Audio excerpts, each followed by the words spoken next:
Pretty sure. Yeah. Oh, gotta get their fast shot. Yeah. Gotta get their fast shot. Hello Britball Nation and welcome to the scoop following week 4 of the 16-17 Uniball season. We've been reliably informed that on the weekend some of the Britball Nation actually do something other than pay attention to our manic live coverage of each and every Britball game. Little things like working, supporting or even playing in the actual games themselves, or rather inconveniently get in the way of keeping yourself up to speed with the results and ramifications from across the nation. Never fear, DC is here with a scoop of the important bits from the past weekend of Britball. We kicked things off on Saturday this weekend as the Portsmouth Destroyers and Reading Knights tried to get one over on us by sneaking their fixture forwards 24 hours.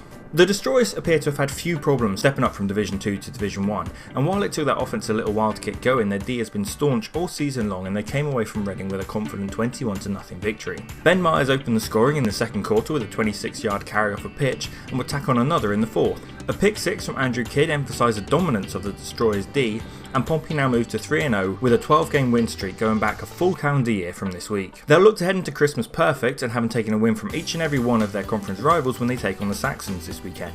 Later on Saturday, the Royals travelled to Nottingham to play under the Saturday night lights of the David Ross Sports Village, and the Notts' domination of the conference continued much as expected with the game called at the half after a Royals player went down injured. The Worcester player's been given the all clear, so that's great news there, but it means the Royals are now sat at the bottom of the conference with their fixture against Staffs next weekend looking like a must-win even before the mid-season break. For Notts, their scholars sit at the heart of a talented and deep roster that is benefiting from their example, and the team should be able to fully stamp their authority on the conference next weekend when they take on the Wolves. Moving to Sunday, and in the Prem North we had a nailbiter as the NTU Renegades and Loughborough Students squared off. Both teams came to the game without a win to their name, and it looked as though they were both set on continuing that trend as they went all the way to the fourth quarter before either team put points on the board. Early in the game, both teams seemed intent on handing the game over to their opponents with repeated turnovers, and the only scoring opportunities saw some NTU field goals go wide. However, come the fourth, and an apparently questionable pass interference call set Loughborough up deep in Renegade territory where they were able to punch it in. Just to mix things up, the point after attempt was fumbled and returned the length of the field by NTU, meaning both teams actually got on the board near simultaneously, Loughborough ahead 6-2. However, the momentum was with the Students and they punched in another score. The PAT went through clean this time, however NTU continued their trend of tit for tat and returned the ensuing kickoff the length of the field, punching in the two and bringing them within a field goal of tying things up. It wasn't to be however, and NTU now fall to 0-2, though with an average margin of loss of a mere 4 points through their 2 games thus far. In fact, the average margin of victory through the 5 games in the Prem North so far this season has only been 4 points, so even if the records might not make it look that way, it's still anyone's conference in the North.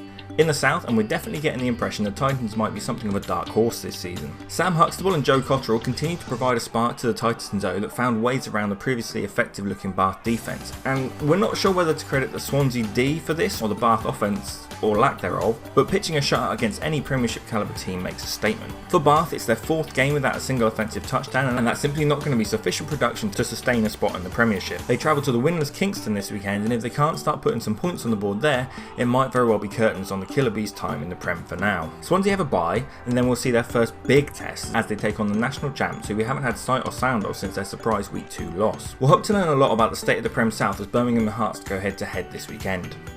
To Division 1, and we'll start with one of the big surprises from the weekend as the number 2 ranked Sharks fell to a previously winless Northumbria Mustangs. We'd been talking about the Sharks pushing for a 50 burger going into this fixture against a Mustangs team that was shipping more than 30 points per game, but instead the Shark attack never really got going until it was too late. Of course, the real winner on the day was little Joel, who walked out as an honorary captain for the Sharks and was presented with gifts from the Mustangs too.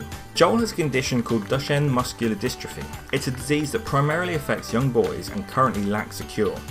You can learn more about Joel at joyforjoel.co.uk, where his family and friends and the people of Hull in general have made it their goal to ensure Joel gets as much joy as possible from his young life that might ultimately be cut far too short.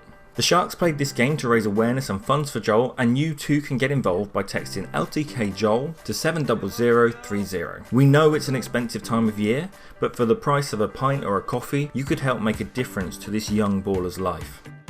Right. Back to Britball, and suddenly this conference and our power rankings appear an absolute mess. Newcastle beat Northumbria comfortably, Hull lit up Newcastle for a 50 burger, and then Northumbria took apart Hull? Oh, and Glasgow's now the only undefeated team in the conference. Certainly the week 5 and 6 fixtures between Glasgow and Newcastle and Glasgow and Hull respectively will have a huge impact on shaping this conference and each team's place in our rankings. Wait, should the Mustangs be in the rankings race now too?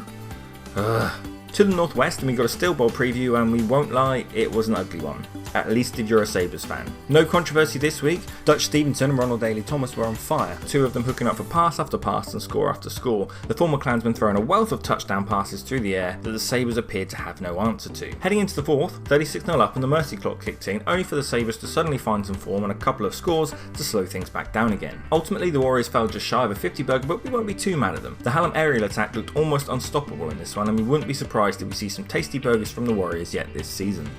In the Midlands, and it once again took Fury a little while to get going, but perhaps LJMU are just a second half team that outlasts their opponents through better conditioning. Leading 13-7 going into the half, the Stallions didn't seem to have an answer to the Fury either through the air or on the ground, and misdirection off the jet sweep in particular seemed to open huge holes in the staff's D. The Fury sit comfortably now in the middle of the conference, whereas the Stallions will be eyeing their Week 5 clash with the Worcester Royals as a potential must-win, else risk relegation. In the 1A Southwest, the Cobras pulled a switcheroo with their fixture and headed to the UE Bullets, taking away a comfortable 20-0 victory, though truth be told we might have expected a larger scoreline going on their form so far this season, which does imply that the Bullets are starting to right their ship as the season goes on. Meanwhile, the Lancers Redhawks fixture was pushed back as the Lancers were unable to secure a venue. In the southeast, and the Immortals turned on the Burners in the second half to post up their best defensive performance in a long old time, hammering a 42-6 defeat on the Royal Bears side, who look to be in for a rough season if they can't really find their bite against Kent next week. And elsewhere in the conference, the Pythons remain perfect with a shutout win over the Pirates. Head coach Gary Villiers must be beginning to feel pretty good about the programme's season as they'll go into the Christmas break undefeated, unless of course they shift some games forward, which may not be a terrible idea as they're currently scheduled with 5 back-to-back fixtures following the mid-season gap. Down to Division 2 and in the Borders, the Knights were forced to postpone their fixture with the Bombers due to a frozen pitch heading into the weekend, which, sod's law, thawed itself on the day of the game. This of course means that the Lancaster Bombers are yet to even start their season, though they'll take a long trip up north to the gotten hot Heriot Watt this weekend. Speaking of Hoo, we definitely didn't see that one coming. Unable to put up points against the Predators, the youngest team in the Borders blindsided the Centurions with early scores and made the previously confident Centurions scramble to get back in the game. It turned into a real nail-biter of a fixture as the Centurions clawed their way back into the game, forcing a safety before returning the ensuing free kick for a game-tying score. Momentum shifting to York, they took the lead with a further score, only for Hoo to come back with a touchdown that levelled the scoreline and a failed 2-point attempt that took the game to overtime. With York struggling to keep hold of the ball throughout the fourth quarter, conceding 4 offensive turnovers between the fourth and overtime, Heriot Watt marched down to put up 8 with the Centurions unable to answer, coughing up the ball to allow Hoo to close out the game with their first win of the year.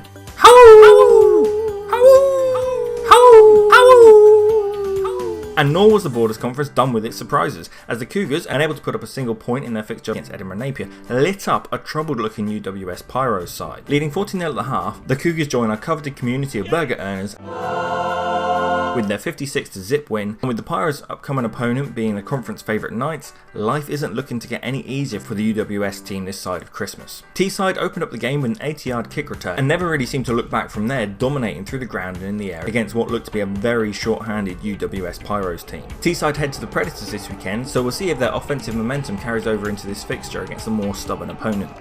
To the 2A North, and the Raptors continue their perfect streak with a second straight shutout victory. They look to welcome the Chester Legion to Liverpool this weekend and will therefore expect their perfect streak to continue against the rookie outfit. In the Midlands, and let's start with the big one. The Colonials were recently shifted up to number 1 in the power rankings, but perhaps the fame went to their heads as despite leading for the majority of the fixture, they were unable to seal the deal against an MMU side that are currently on cloud 9. Games like this are what make this sport beautiful. Trailing by 2 scores going into the fourth, and the Eagles' D had kept them in the game with goal line stands. Quarterback Phil Holker took a shot downfield to wide out Mitch Cotton, who broke a tackle and took it for the score. The Colonials were forced to 3 and out on the ensuing drive, and Holker drove the Eagles down the field again, punching in a second score on a QB keeper. 30 seconds on the clock, and the Eagles took their shot at the uprights from the 15, and it was good. Eagles shook the league with a 15-14 victory over the blindsided Colonials. Does this loss put the Colonials out of the running? Well, certainly the 6-game season will do them no favours here, and so the Week 6 clash against Coventry becomes an absolute must-win for Lincoln. Speaking of Coventry, the Jets put in a strong performance against the Huddersfield Hawks, whose only big player of the day was called back for a block in the back, meaning the Jets post their second straight big win and first shutout. Again, it's their Week 6 fixture with Lincoln that will tell us the most. And in the Leicester Derby, the Longhorns send the Falcons packing with a 24-0 defeat of their crosstown rivals, though the game was tarnished with concerns for a Falcons player who had to be air ambulanced from the field with a suspected serious neck injury. We can confirm following the game that the injured player suffered a broken jaw and is obviously in some tough days ahead on the road to recovery. I'm sure we join the rest of the Britball Nation in wishing him the very best in a speedy return to health. To the southwest, and the Cuda made short work of the Bulldogs, whose woes seem to have continued into this season. They'll be eyeing their matchup against Tirana Aberystwyth as their best hope of putting an end to a worryingly prolonged losing streak. And the OBU Panthers certainly made the Gladiators work for their move to 3-0, the 21-7 scoreline reportedly not reflecting what was a hard-fought game that might have swung either way at various points. But once again, the Gladiators' ground game found ways to eat up chunks of yardage and eventually wear their way through the Panthers' D for scores.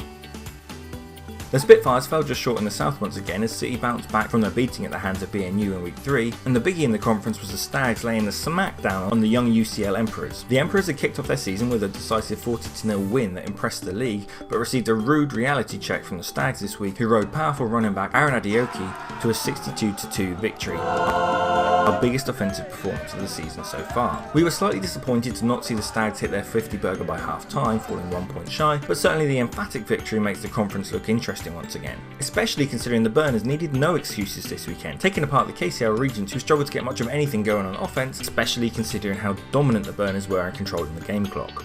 And finally, to the troubled 2A South East, where lately we've seen more games postponed than played. ARU UEL was pushed, and the hoped for rescheduled fixture between UEL and Essex wasn't able to take place, meaning the only fixture we saw this weekend was the Vipers taking on a surprisingly tame Greenwich Mariners. Undefeated last season, the Mariners have struggled to stay afloat so far this year, with an opening day loss to the Canterbury Chargers, and this week falling short against the young Quimble Vipers, who came from behind to snatch a 14-6 win and move to a perfect 2-0 in their rookie season. So, how did we do, nation? It was a busy weekend even with a good number of games dropping, and we've got what looks to be an even busier one coming up. We've worked hard to grab as much footage as we can from teams this week, and we appreciate that it's not easy to turn around game tape fast, so we want to thank all the teams that stepped up to the plate. Not only do they get their own highlights out there, but they're helping the rest of Britball too by showing the sports fans both in the UK and abroad just how much football is being played in the UK right now. Next weekend's a biggie, as not only do we have some headline fixtures as conference rivals go head to head, but DC will also be heading up to Sheffield for the Opal 2016 finals and should be able to share some great footage from the first phase of the BAFTA women's season and even a live stream of the final itself. Remember to give this video a like and a share, it really helps us out and ultimately gets more people watching your big plays. And if you haven't already done so, subscribe so you don't miss out on the extra videos that will be cropping up on our channel soon. In the meantime, play hard, play safe, and go check out 6 Ways to Play Spain, Coach Luke Plastow's video exploring the GB Lions women's build-up ahead of their game against Spain earlier this year. Oh, and before you go, we have this little treat from the Leicester Longhorns. One of their quarterbacks missed a training session recently to go see a Bastille concert for his birthday, and the committee's punishment for his lack of commitment seemed quite fitting. Louder! Many days. Go on, you're meant to be singing it, Brad, come on! And the wolves said, don't sing for it, son! Are you talking this shit? Like your line is sick. Sing with your chest.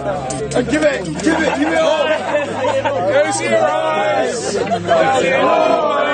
Feel like nothing's changed at all. Close your eyes. Always feel like nothing's